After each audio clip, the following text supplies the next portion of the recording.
In this video, I'm going to walk you through 9 Logic Pro tips that will save you time, money and effort. First up is aligning vocals. We all know you can get a vocal line to just snap your vocals in position, but you can also do that in Logic Pro. Not everybody knows that. So this is the lead vocal, and I'm going to align the 2 backing vocals to the lead vocal. Hanging around, waiting for the dust to settle down. And they sound pretty tight, but they can always be tighter. And to do that, come up to your lead vocal, click on the track, go down to track header components and then across to groove track. So what that does is put a little star next to the track. So you click on that and that will be our groove track, meaning that we're going to snap the other 2 vocals to that track. And then it's giving you 2 empty boxes. So once you check those boxes, these vocals will snap in line with that and you'll be able to see the audio changing. Just as simple as that. Hanging around, waiting for the dust to settle down. Hanging around, waiting for the dust to settle down. Much tighter and much cheaper. This next tip is how to repeat regions and sections. So we all know you can hold down Option and drag and you repeat it. But a quicker way is just hold down Command, press R, and then it will duplicate that for you. And you can do that over multiple regions if you want to.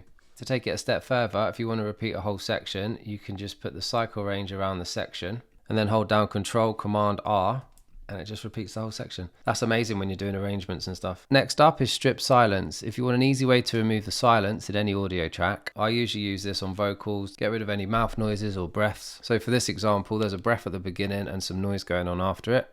Waiting for the dust to settle down in this town.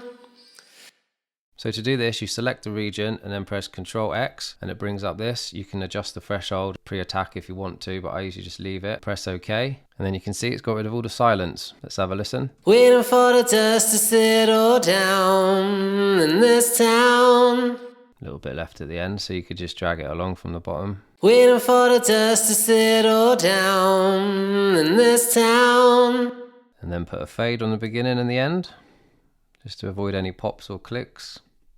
Waiting for the dust to settle down in this town. That's so much cleaner than it was, and it's so much quicker than going through with your marquee tool and editing every gap. Next up is freezing tracks. One of the main reasons you'll want to do this if your computer is struggling with the session that you're running. Say you've got so many virtual instruments and loads of plugins going on at the same time, your computer might start struggling and you'll see system overload. So if that happens, then you can start freezing tracks. Essentially what freezing tracks does is it just turns it into an audio track with all the effects bounced onto it. So basically your plugins and your VSTs will temporarily stop working, but they'll be bounced onto the audio. When they're frozen, you won't be able to change any of the plugins or VST settings. You'll have to unfreeze them if you want to do that. So to freeze tracks, firstly click on the track, go down to track header components, click freeze, and then this little snowflake will appear. So then you highlight any tracks you want to freeze. I'm going to do all the drums. So you click the snowflake and then hit spacebar. And that's it, all those tracks are frozen and they will stop using any CPU from the plugins or VSTs. And simply if you want to unfreeze them, just highlight them all again, turn the snowflake off, and then they're back to how they was. Next up is hide tracks. It's a good way to keep your sessions organized, and if you've got any tracks that you're not sure you're going to delete or you might delete, you can just hide them temporarily until you've decided. So let's say we're not sure about these drums, so we'll just highlight all those and you press H on the keyboard.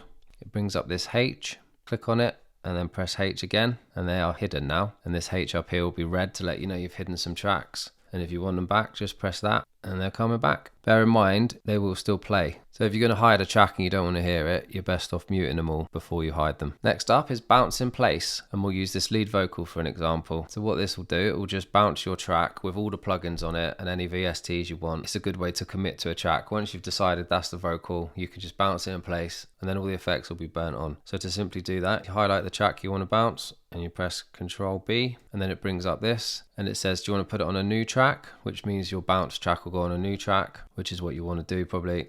And then you can either leave the source, which will mean it will leave this original track, or you can mute it or you can delete it. I always recommend leaving it and then you can mute it by yourself. If you want to bounce it with no plugins on, click bypass effects plugins and then just press OK. Now we have a nice tidy audio track, and that BIP stands for bounce in place, so you know that it's not your original vocal. Next up is how to turn audio into MIDI. So I've got this bass line.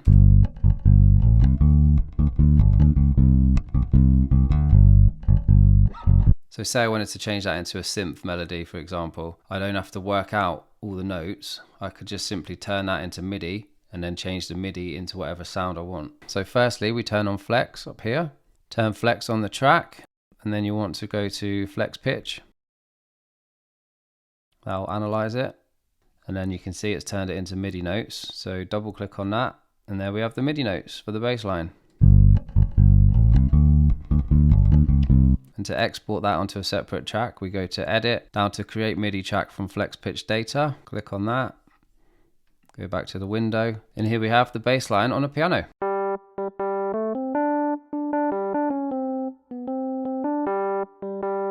You can double click on it and then you can edit anything you want. If you want to change any notes, just drag them up or down. Then we can go up to our library and change it to whatever sound we want. Let's try some pluck sounds.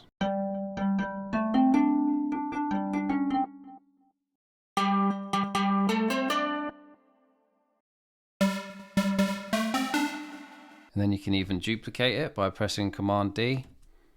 Drag that down, Option, drag it down, and then you can change the sound again so you can layer up your synths.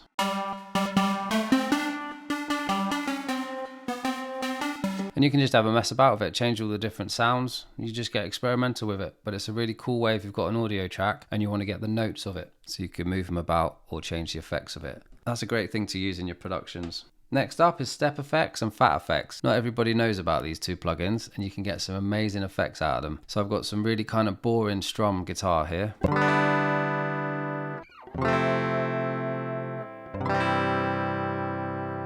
And it's even a little bit out of tune. So what we're going to do is we're going to cover it all up with effects from Step FX and Phat FX. Firstly, open up the mixer by pressing X.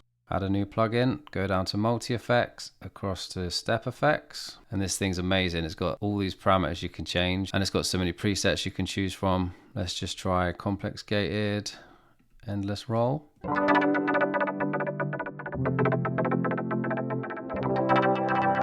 That's pretty cool, but it's a bit much. So if you come over here, turn the mix down.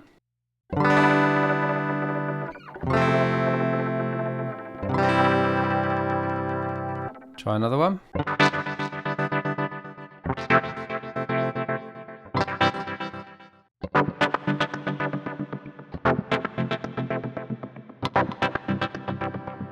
Pretty cool stuff there.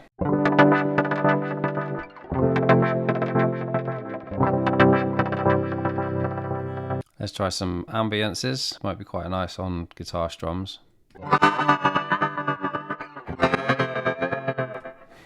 That one doesn't help with the tuning, does it?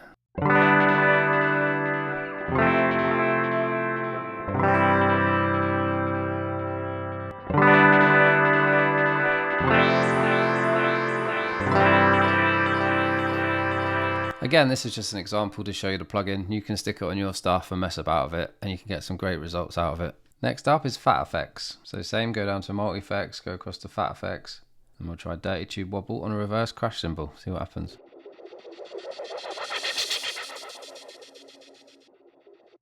The point I'm trying to make with these two plugins, you can basically achieve effects that you wouldn't have achieved in anywhere else. So it's just kind of an experimental thing.